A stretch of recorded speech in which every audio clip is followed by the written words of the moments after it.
What's up guys, Houndish here, and today we're back with some pretty exciting Destiny 2 and Shadowkeep news. So we're going to round up some of the new content this week, a few of the changes on the moon, and some pretty bizarre bugs. Bungie address vendor refreshes, why we haven't seen them, and when we might get to see them, and then we'll talk about a hidden Shadowkeep activity, Altars of Sorrow, which Bungie showed us very briefly before launch, but is yet to go live in the game, and it could actually be pretty exciting stuff. So we'll talk about that, and we're also going to round up what looks to be other future Year 3 content, the return of the Haunted Forest this month, and we've got patch notes and various updates to cover in this video. So guys, if you enjoy this one, a rating really helps me out down below, but otherwise, let's get into it.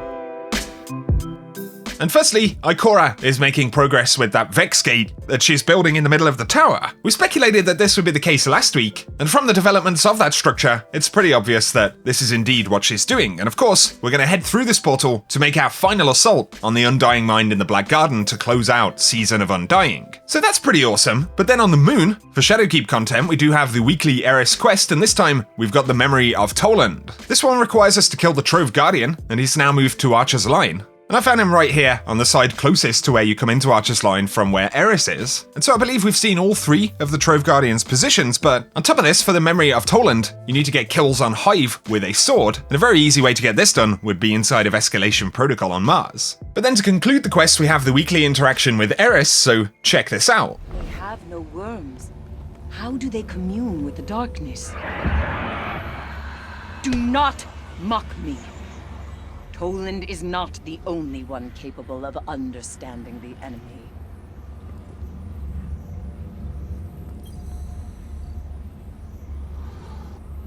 That is one of Toland's lost journals. I have never laid eyes upon it. He knew. He knew about this pyramid. He must have, and said nothing. Thank you for being here, for going where I couldn't. Pretty cool dialogue right there, and Eris indicates that she believes Toland has known about this pyramid all along, so that in itself is pretty curious, and it leaves only 2 more of Eris's Fireteam nightmares to dispel, so we'll be doing that over the next couple of weeks, but final thing for the moon right here, the new Wandering Nightmare for this week can be found near the Hellmouth. There's a different one of these featured every week, and of course we need it to complete one of the moon triumphs, and this week we have the Nightmare of Jack's Claw of Xivu Arath that you'll find near the Hellmouth. Also, we had the arrival of Iron Banner for the first time this season. However, for the new Iron Banner quest, there is a little bit of a bug, so Bungie tweeted, the quest step Conviction says you need to land 10 super final blows to earn progress, but also shows a grenade launcher icon. But this step is actually progressed by earning 10 final blows with submachine guns. Those are a lot of incorrect objectives right there, and Fallout Plays tweeted the absolute most perfect response to this imaginable. But bear in mind, you just need to get the 10 final blows with submachine guns. Now though, let's talk about some very curious upcoming content in the game. So we've had most of the conventional nightmare hunts in the game, but we do have what appears to be an additional hidden game mode or activity. And this was showed in the second Moon Vidoc before the release of Shadowkeep, but we can see on screen Altars of Sorrow, Tier 1. And there are a couple of different scenes showing this taking place in Sorrow's Harbour. Originally, I thought maybe it could be part of the dungeon, since the dungeon entrance is also located in Sorrow's Harbour, but with Altars of Sorrow having multiple tiers, it looks like it could be a kind of Blind Well or Court of Oryx styled event. And the icons for Altar right there are the world event icons, just like you see in Escalation Protocol, Blind Well, or any of that stuff. So it kind of explains why Sorrow's Harbour is laid out the way it is, and that's because there's actually some other kind of mechanical use for the space. But from what I can tell, this appears to be an open world event, because we can see both Fireteam Guardians, but also Matchmade Guardians in the world in one of the dev images. On top of this, Fogoth is on patrol in this one, so perhaps once this releases we'll be able to spawn multiple random nightmare bosses or something like that. We really don't know what additional rewards could look like for this event, or indeed when it's actually going to go live in the game. Maybe we'll see it after all of the nightmare hunts have released. Maybe it's something that'll become available after the dungeon launches. What do you guys think, man? I'm definitely very curious, and especially I'm curious to see what its actual purpose in the game is going to be. So be sure to let us know your thoughts about that, but more on mysterious future content. Also, on one of the developers' displays we can see what appears to be the Infinite Forest here, with some pretty curious new architecture. Another one of the devs monitors actually shows them working on a model of this, and this was pointed out by my friend and fellow content creator Jarv, but potentially in the middle of that model, we can see something that looks a little bit like the Eye of Osiris. Of course, that isn't confirmed, and it could just be a similar shape.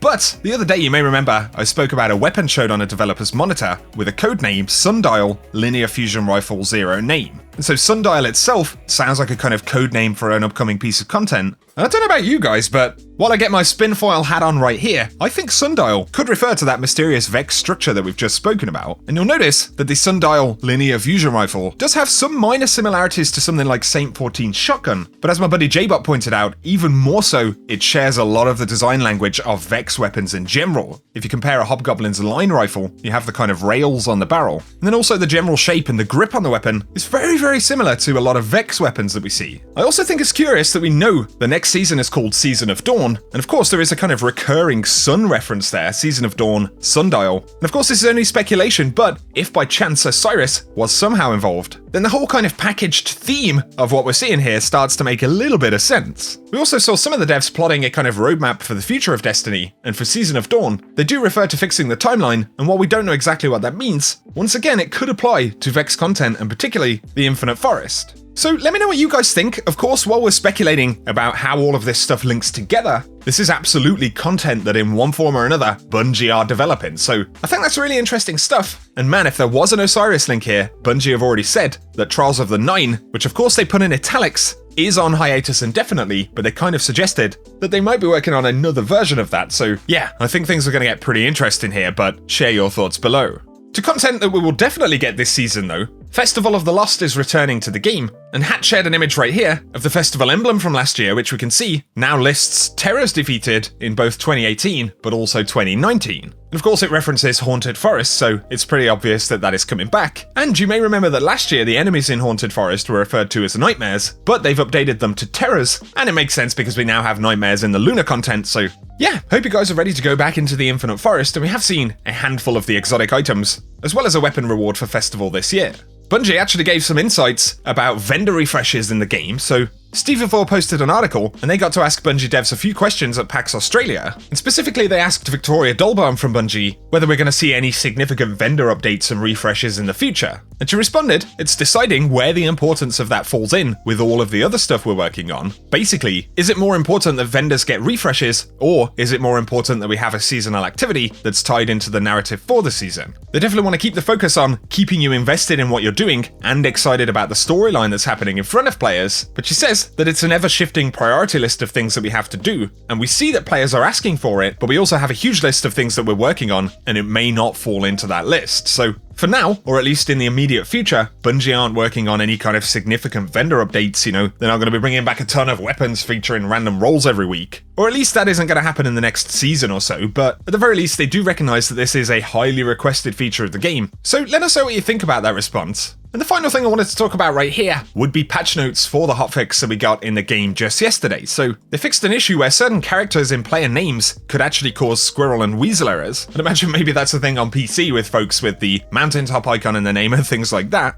They fixed a problem where Master Nightmare Hunt time trials were not progressing correctly, and of course we haven't actually got those yet, so at least that shouldn't be an issue when it launches next week. Then they solved an issue where the Nightfall Ordeal would not drop a powerful reward for players who had already completed the Vanguard Strikes challenge, and so you should get the powerful stuff that you're supposed to get when you clear that now. They've reactivated rally banners and the tire game in Sanctuary on the Moon, so I can now go and frustrate myself as I try and get a perfect score. They also tuned matchmaking in patrol destinations to increase player population, so less often should we be running around on our own in patrols. And there are a couple of technical things fixing a problem where servitors spawning in the Cathanan Forge could crash the game, and some text file fixes associated with PC. Another quick shout right here before we end the video is that it is actually possible to stack some of the most powerful mods in the game right now. There are a few different videos about this, and my friend Jarv has one that I'll link below. And essentially to do it, you'll firstly need to equip a piece of armor that has absolutely no mods applied to it. Make sure that that one's equipped, and then go to a separate piece of armor that you want to apply 2 mods to. And it's possible to apply something like Breach Refractor, or From the Depths, even Ballistic Combo twice. And of course that means that you can build some pretty crazy stuff. And so if you want to check that out, I'll link my friend Jarv's video down below,